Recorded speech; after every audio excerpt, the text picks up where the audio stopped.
Started out as a enlisted medic, went all the way to staff sergeant, direct commission as an armor officer, and then spent the last 21 years as an armor officer. On the 21st of March 1967, A Company, 1st Battalion, 5th Cav was sent to link up with another unit that had been ambushed that morning, had lost their chain of command.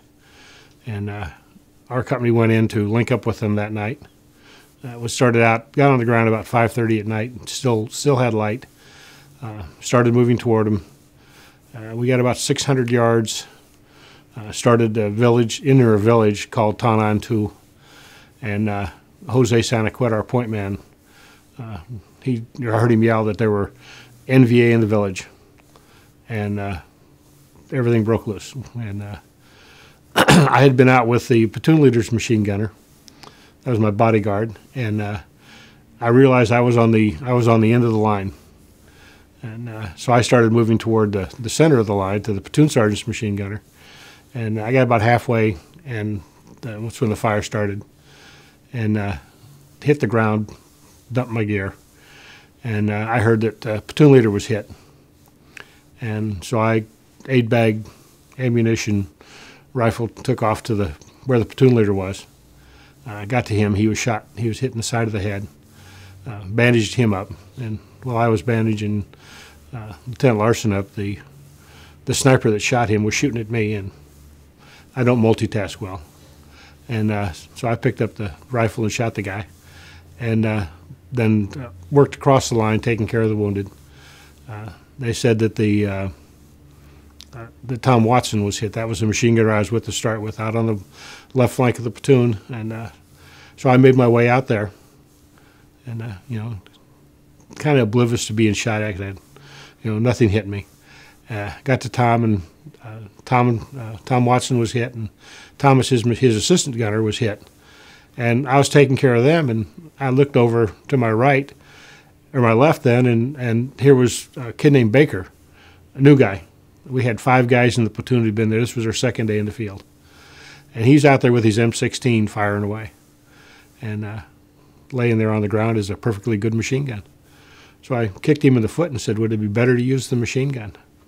And Baker picked up the machine gun and held the left flank of the company the rest of the night. And, I went back across and checked the wounded again. And as I'd go by where the platoon leader was, where he was wounded, his RTO was keeping him, holding him down, and the radio was going off, and I could hear the commander calling, and so I picked up the radio, and we'd been trained to do all that stuff, and talked to the commander, told him where we were, what fire we needed, all the other things, and got over by the platoon sergeant, and he told me that Paul Antonio, the other machine gunner, was still down out in front. So I went out, checked him, he was dead. I grabbed the 2 kids that were with him, both of them new guys, Keegan and Pavelka. I took them out in the middle of the ambush, showed them where the wounded were, and said, stay here, protect these guys the rest of the night.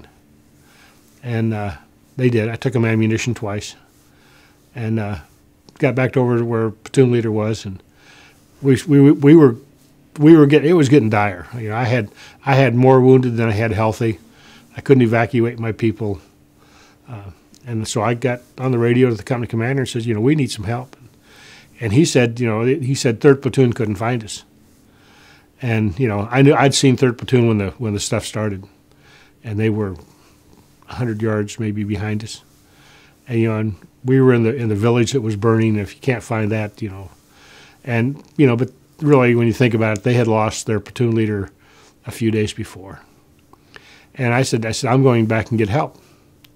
And took off to 3rd Platoon. And I get back there, and, kind of on the way, I realize is that you're going across 100 yards of uncharted territory, and you don't know what's out there. And, this is probably not the most intelligent thing to do.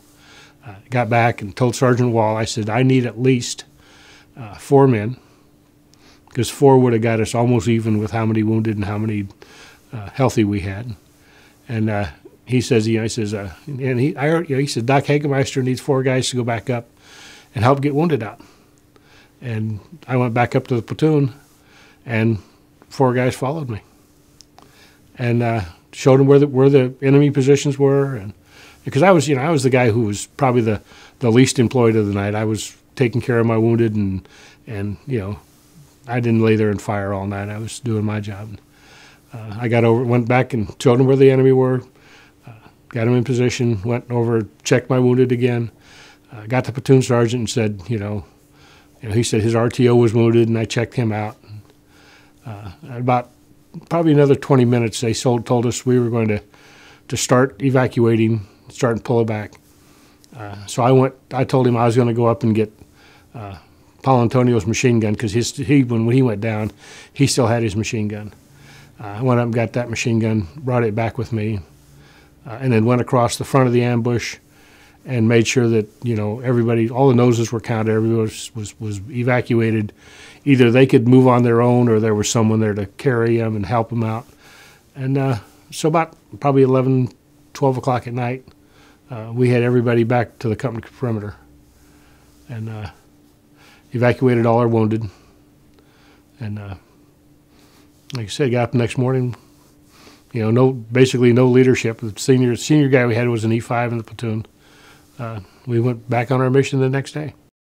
When we had our convention in Gettysburg, we went into a school that's been using the character development program for 3 years, since the start. And you looked at those kids, and they were 2 steps above the average school you go into. They're polite, they're respectful, and they understand. You can see it work. It's such a joy to see that those kids are not me. They're doing something for a group. The school gave the 3 of us that went to that school a big card that was signed by all the kids and all the staff, and that's in my the I Love Me room at the house.